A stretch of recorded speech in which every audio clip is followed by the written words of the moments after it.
कार्तिक मास महत्व। कार्तिक मास में स्नान, जागरण, दीपदान करने का बहुत ही महत्व है।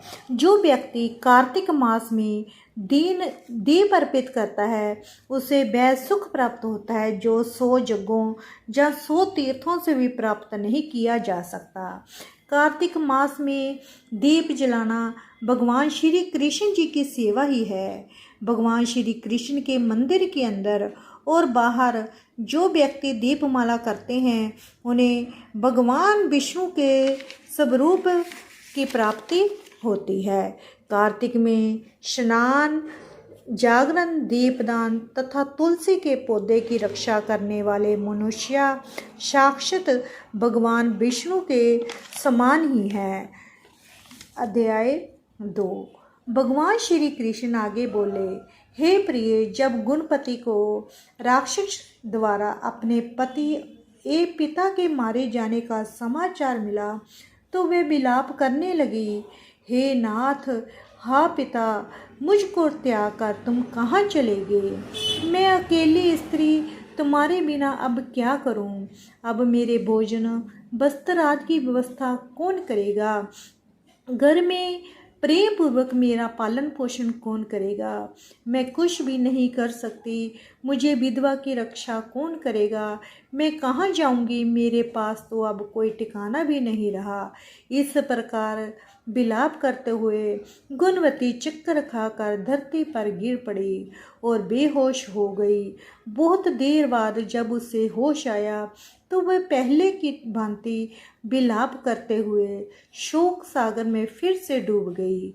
कुछ समय के पश्चात जब उसे होश आया तो उसे ध्यान आया कि पिता और पति की मृत्यु के बाद मुझे उनकी क्रिया करनी चाहिए जिससे उनकी गति हो सके। इसलिए उसने अपने घर का सारा सामान बेच दिया और उससे प्राप्त धन से अपने पिता एवं पति का श्राद्ध आदि कर्म किया। तत्पश्चात वह उसी नगर में रहते हुए 8 पहर भगवान विष्णु की भक्ति करने लगी। उसने मृत्यु पर्यंत तक नियमा पूर्वक सभी एकादशियां का व्रत और कार्तिक महीने में उपवास एवं व्रत किए। हे प्रिय, एकादशी और कार्तिक व्रत मुझे बहुत ही प्रिय है। इनमें से मुक्ति, भक्ति, पुत्र तथा संपत्ति प्राप्त होती है। जो व्यक्ति एकादशी के व्रत करते हैं और वे मुझे बहुत ही प्रिय हैं, उनको मुक्ति, भक्ति और पुत्र की प्राप्ति होती है। कार्तिक मास में जब तुला राशि पर सूर्य आता है तब ब्रह्मा मुहूर्त में उठकर स्नान करने व व्रत व उपवास करने वाले मनुष्य मुझे बहुत ही प्रिय हैं, क्योंकि यदि उन्होंने कोई पाप भी किया हो तो स्नान या व्रत करने के प्रभाव से उन्हें मोक्ष की प्राप्ति होती है। कार्तिक में स्नान करना, जागरण करना, दीपमाला करनी, तुलसी के पौधे की रक्षा करनी, वह मुझे मनुष्य बहुत ही प्रिय हैं, भगवान विष्णु के समान हैं। कार्तिक मास में मंदिर में झाड़ू लगाने वाले, स्वास्तिक बनाने वाले तथा भगवान विष्णु की पूजा करने वाले मनुष्य जन्म मरण के चक्कर से छुटकारा पा जाते हैं। ये सुनकर गुणवती भी प्रतिवर्ष श्रद्धापूर्वक कार्तिक का व्रत करने लगी और भगवान विष्णु की पूजा करने लगी।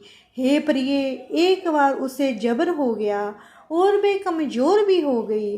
फिर भी वह किसी प्रकार गंगा स्नान के लिए चली गई। गंगा तक तो वह पहुंच गई, परंतु शीत के कारण वह बुरी तरह से कांप रही थी। इसी कारण वह स्थित हो गई और मेरे पास दूत उसे मेरे धाम ले आए, भगवान विष्णु के पास ले आए। तत्पश्चात ब्रह्मा आदि देवताओं की प्रार्थना पर जब मैंने कृष्ण का अवतार लिया तो मेरे गण भी मेरे साथ इस पृथ्वी पर आए, जो इस समय जादव है। तुम्हारे पिता पूर्व जन्म में देव शर्मा थे, जो तो इस समय सहजती छत्रजती है। पूर्व जन्म में चंद्र शर्मा जो तुम्हारे पिता पति था वह डाकू था, और हे देवी तू ही वह गुणवती है। कार्तिक मास के प्रभाव के कारण तू ही मेरी अर्धांगिनी हुई है। पूर्व जन्म में तुमने मेरे मंदिर के द्वार पर तुलसी का पौधा लगाया था। इस समय वह तेरे महलों के आंगन में कल्प वृक्ष के रूप में विद्यमान है। उसे जन्म में जो तुमने दीपदान किया था उसी कारण तुम्हारी देह इतनी सुंदर है और तुम्हारे घर में शाक्त लक्ष्मी का वास है। चूँकि तुमने पूर्व जन्म में अपने सभी व्रतों का फल प्रति स्वरूप विष्णु को अर्पित किया था, उसी के प्रभाव से इस जन्म में तुम मेरी प्रिय पत्नी हुई हो। पूर्व जन्म में तुमने नियम पूर्वक जो कार्तिक मास का व्रत किया था उसी के कारण मेरा और तुम्हारा कभी वियोग नहीं होगा। इस प्रकार कार्तिक मास में व्रत आदि करने वाले मनुष्य मुझे तुम्हारे समान ही प्रिय हैं।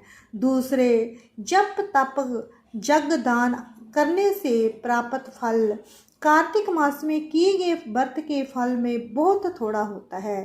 कार्तिक मास में व्रतों का 16वां भाग भी नहीं होता। जितना फल कार्तिक मास के व्रतों का मिलता है इतना फल किसी भी जप या तप से नहीं मिलता। इस प्रकार सत्यभामा भगवान श्री कृष्ण के मुख से अपने पूर्व जन्म का प्रभाव सुनकर बहुत ही खुश हुए। ये अध्याय दूसरा समाप्त। कल को तीसरा। हे विष्णु भगवान, जो ये कथा सुन रहे हो उन पर अपनी कृपा बनाए रखना। राधे राधे।